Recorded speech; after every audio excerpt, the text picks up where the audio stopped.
It's Friday, Parshas Kitzaitzai Ches Elul Tuvshim Pai Vuv, and it's August 21, 2026. My name is Gershy Schwarcz, and I'm back with the news on Edge. Your daily report of the news of the last 24 hours, powered by Yiddish 24, provided to you by The Click. So first of all, there was a story about Alibaba selling Stramlich. I had a conversation with Kesa Malchus Stramlich from KJ. He's on 59 Forest Road in Kiryas Yil, Palm Tree now. I had a conversation with him about it, and I will tell you about this story on the Yiddish one, because, the Yiddish segment of mine, which is on Yiddish 24. On Edge News, you'll find the Yiddish one, which is on Kol Mevaser Yiddish 24. If you call Kol Mevaser as 118 from the main menu, you'll see it as well. It's today's news. So, yeah, okay, I'll talk about it then. Anyway, let's continue the news, shall we? So now, here in New York, federal agents stopped a plot to bomb the state capital. The American financial blockade is now also costing the Iranian government up to $500 million every single day. Meanwhile, the Trump administration is holding direct face-to-face talks with Hamas leaders. And locally, Chaverim volunteers are working around the clock as rare tornadoes and flash floods sweep through New York.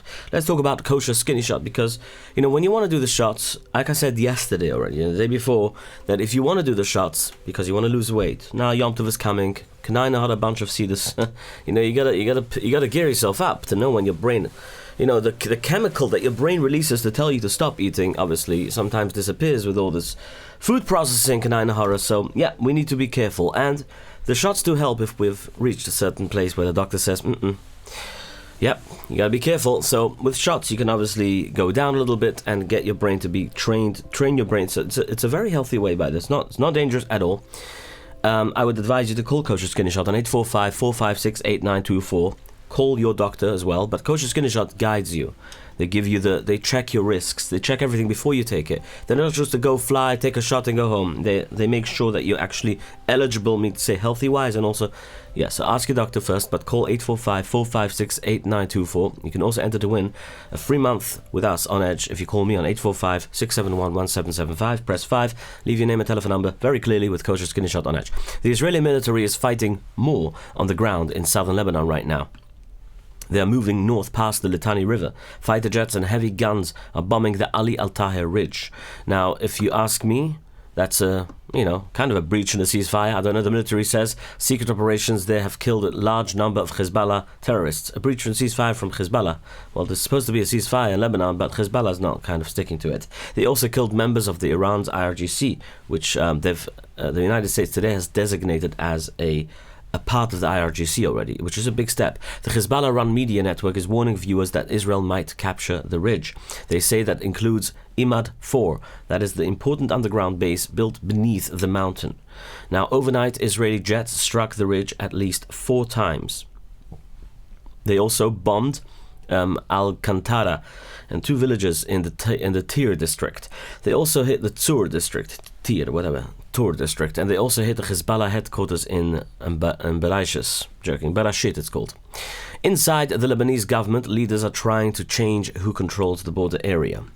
Now, President Joseph Aoun and Prime Minister Nawaf Salam are pushing to sign a military deal with the European Union. The goal is to bring in a European military force to they would replace the UN, the UNIFIL, United Nations troops, where their time ends later this year. They have an expiration date where they're leaving. President Aoun says that he can sign the agreement without approval from the parliament even. Prime Minister Salem says the government will do everything it can to make Israeli forces leave the south. However, no date is set for direct talks.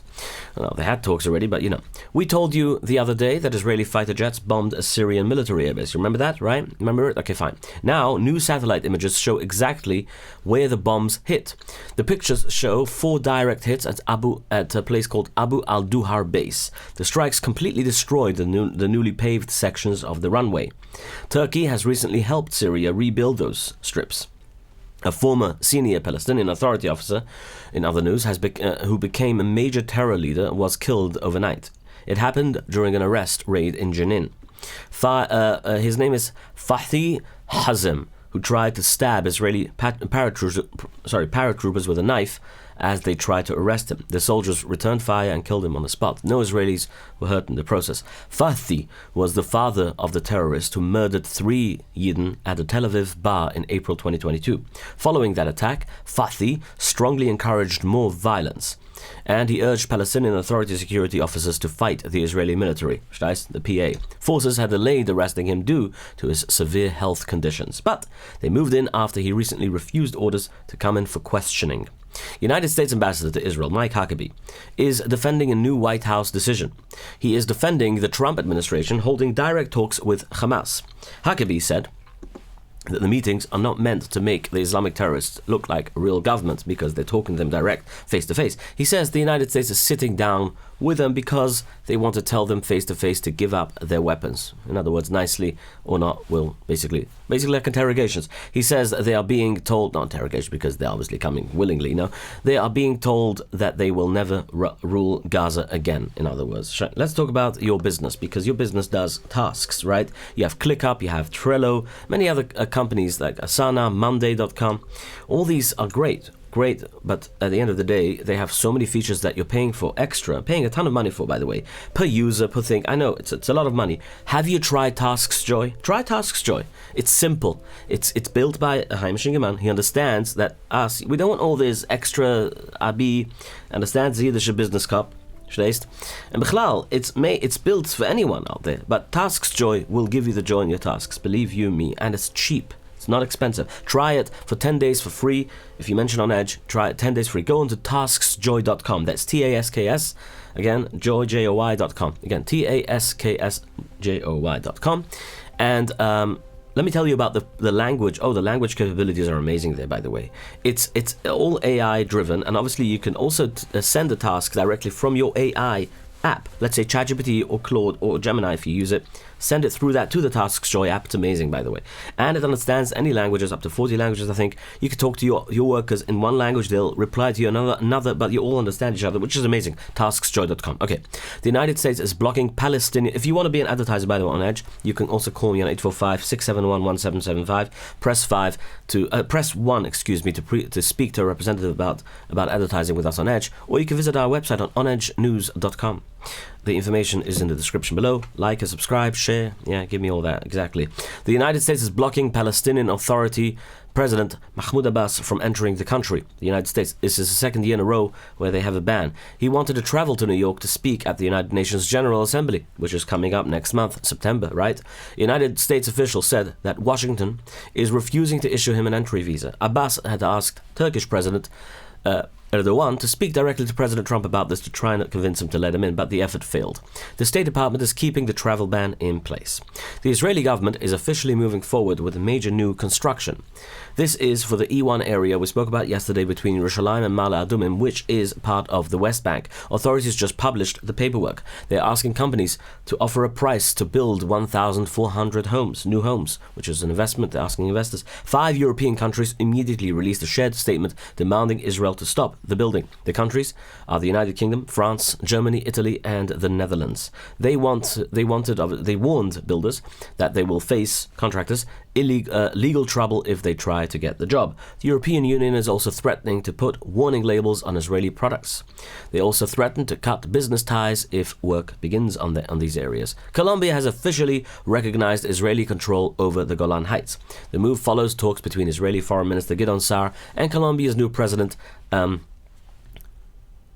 Abelardo de la Espriella. Okay.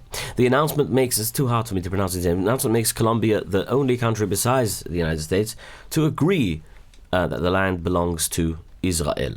Now, it comes as the two nations repair their relationships. Now, this includes cancelling visa requirements on September 1st. The Colombian government also officially approved Israel's new ambassador, Vivian Eisen.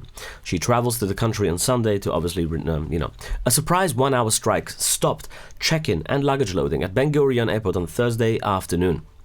What happened? Most flights that took off during the strike, obviously, had to leave without any suitcases on board. The Airport Authority Union ordered workers to stop at 2 in the afternoon. The head of the union is Pinchas Idan, his name is. The union said workers do not have enough space to work. They said more than 20 American refueling planes are taking up parking spots near the main terminals. The strike only lasted 1 hour, but it left dozens of Yidden stranded in other countries. If in Ben Gurion itself, approximately 100,000 passengers were delayed on one of the airport's busiest travel days in the summer. The airport sent clowns to juggle and dance to entertain the crowd, obviously. What a way to entertain, right? On Thursday night, Netanyahu officially removed Pinchas Idan from the Likud party. Police arrested another yeshiva bocher on Thursday night, like I said yesterday, for failing to report to the military. That arrest obviously sparked major protests on Route 443.